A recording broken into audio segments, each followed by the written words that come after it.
Sa harap ng pinaigting na kampanya kontra droga, mga umano'y tulak na iligal na droga, timbog sa Caloocan City. Nasa 10 milyong pisong halaga ng marijuana na kumpiska. Si JM Pineda sa sentro ng balita.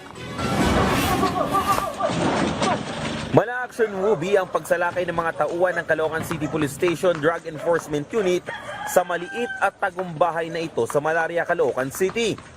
Pugad umano ito ng mga tulak ng droga, partikular na ang marijuana na kadalasan daw ay sa Bulacan at Quezon City ibinebenta.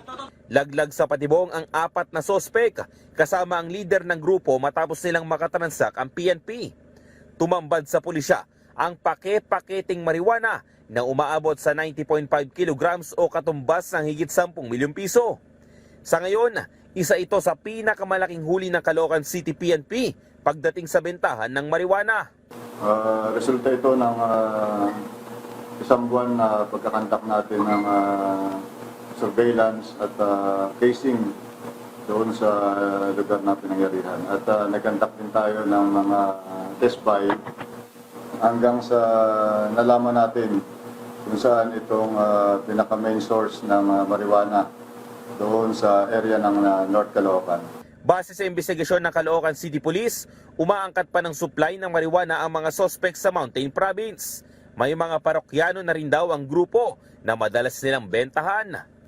Napakalaki ng epekto nito dahil marami yung gagamit nitong ganitong kalaki na volume ng marijuana. Mayroong mga parokyano silang mga kabataan, meron din yung mga nasa tamang edad na.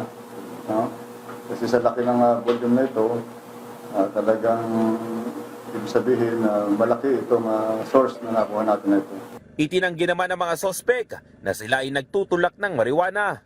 Wala sir, wala talaga ako alam noon. Nung naano ko, nagising ako noon, paglabas ko, nakaano na kami. Nandun ng mga pulis.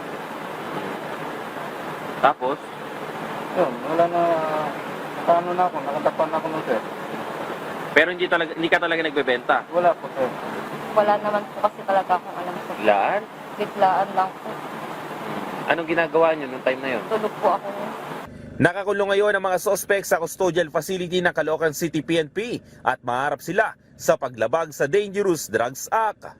JM Pineda para sa Pambansang TV sa Bagong Pilipinas.